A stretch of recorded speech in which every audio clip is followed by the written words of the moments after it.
petani! Hidup petani! Karena hanya di tangan petani kedaulatan negara ini bisa tercipta. Karena dengan di tangan petani, dengan menanam, kemandirian negara ini bisa tercipta. Bangunlah badannya untuk Indonesia Raya. Tapi tiba-tiba impor katanya buat cadangan, harganya jatuh atau tidak? Betul. Yang rugi pejabat dan petani. Ada pergeseran peran dan fungsi petani sejak bergulirnya program revolusi hijau, yang mana petani sebelumnya telah melakukan konservasi benih, kemudian mereka menanam, memelihara, kemudian menyimpan dan menggunakan kembali benih-benih mereka. Dan ini nyaris tidak dilakukan sampai saat ini, sehingga benih-benih mereka yang mereka punyai ya punah. Petani hanya diperbolehkan menanam saja. Soal benih, pupuk dan lain-lain itu disediakan oleh negara, oleh pemerintah dan swasta dan korporasi, sehingga korporasi mendominasi penguasaan benih-benih sampai saat ini. Ini sangat berbahaya menurut saya jika benih-benih atau sumber daya genetika lokal kita dikuasai oleh korporasi. Ini akan menciptakan ketergantungan petani terhadap benih. Ini sengaja diciptakan karena apa? Siapa yang menguasai benih, dia yang menguasai pangan. Dan siapa yang menguasai pangan, dia yang menguasai dunia. Dan ketika ada petani yang telah berhasil menyilangkan atau memberdayakan atau mengembangkan benih-benih, kemudian dia ditangkap dan dikriminalisasi.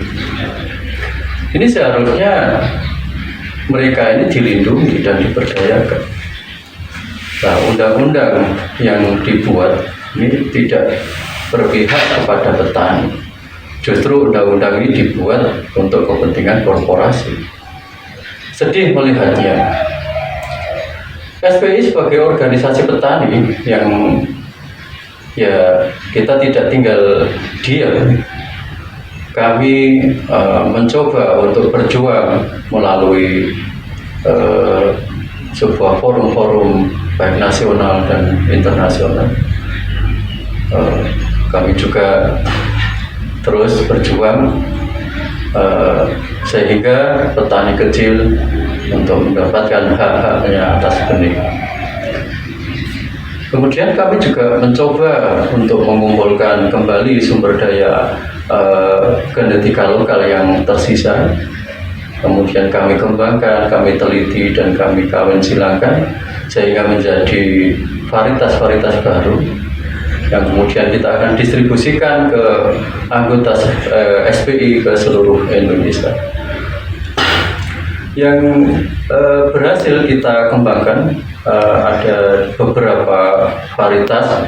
Ini ada SPI 20 dan SPI 21 yang sudah kita uji coba, kita uji multi lokasi di beberapa wilayah di Indonesia. Padi ini memiliki keunikan tersendiri, di samping umurnya pendek, tahan terhadap penyakit, dan tahan terhadap cuaca ekstrim pada saat ini. Dan potensinya hasilnya tinggi dengan dibudidayakan secara agroekologi. Pada tahun 2019, kita dari Serikat Petani Indonesia menginisiasi membentuk Pusat Pengkajian dan Penerapan Agroekologi SPI untuk memperkuat praktek-praktek baik yang sudah dilakukan oleh teman-teman petani di seluruh Indonesia. Sebelum kita bentuk Pusat Pengkajian dan Penerapan Agroekologi SPI ini, di SPI sendiri kita sudah banyak sekali menyelenggarakan pusdiklat-pusdiklat baik di wilayah cabang maupun basis-basis SPI yang mereka mempunyai cukup sumber daya untuk menyelenggarakan pusdiklat pertanian di lokasi masing-masing. Keilmuan yang kita kembangkan di pusdiklat kita adalah keilmuan yang kita pelajari dari petani ke petani. Jadi metode pembelajaran dari petani ke petani ini menjadi satu metode yang efektif untuk membagikan pengetahuan antar petani, untuk meningkatkan kapasitas antar petani, baik kapasitas teknis, organisasi maupun jaringan.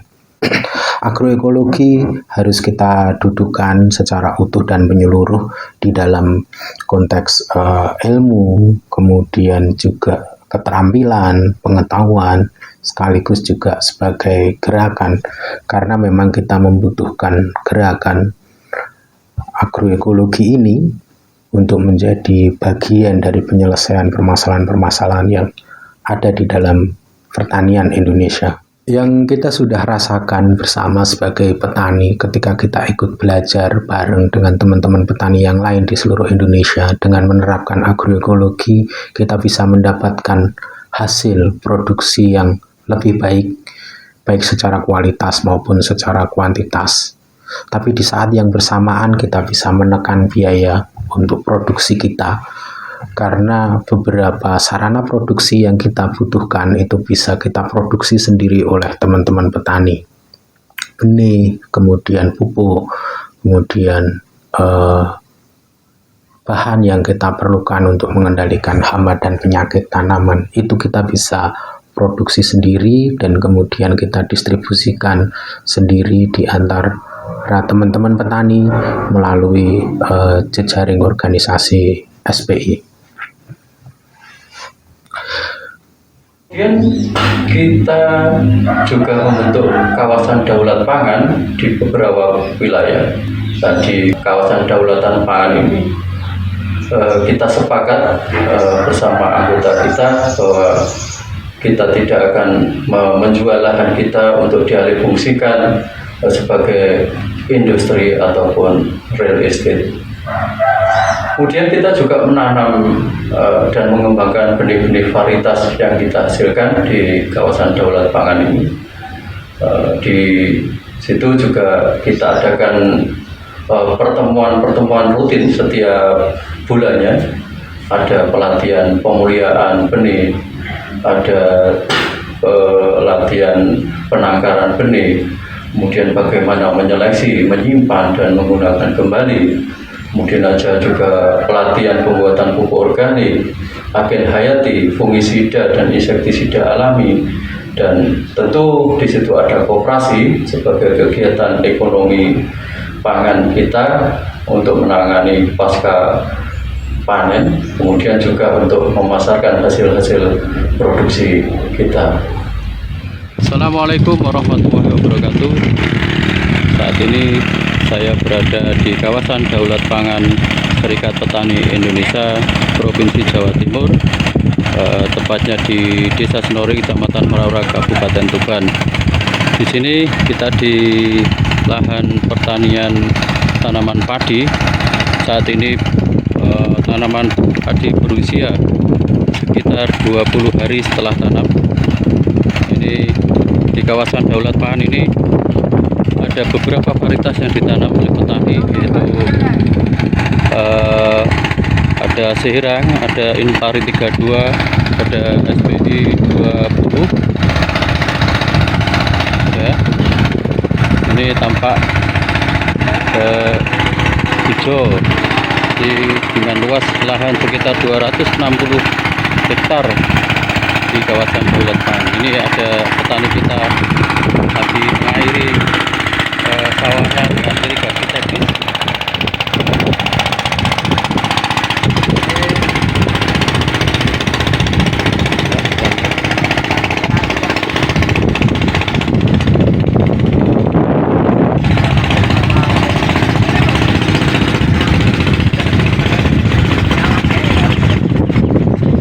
Nah, di saluran irigasi tersiernya tidak ada air karena sumber airnya sudah mati, karena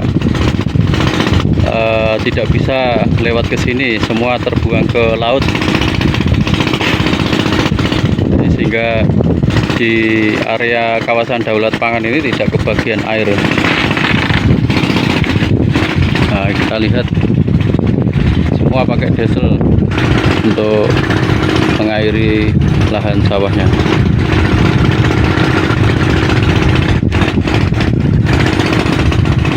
Oke, sekian dari saya. Assalamualaikum warahmatullahi wabarakatuh. Bahwa ternyata teknologi yang sudah dikembangkan oleh pendahulu kita, oleh leluhur kita, itu mampu untuk menjawab tantangan zaman. Kita bisa mendapatkan hasil produksi yang lebih baik, baik secara kualitas maupun secara kuantitas. Hal ini yang perlu untuk kita kampanyekan, untuk kita sampaikan, sehingga bisa dikembangkan juga oleh masyarakat yang lebih luas. Hidup petani! Hidup petani! Karena hanya di tangan petani kedaulatan negara ini bisa tercipta. Karena dengan di tangan petani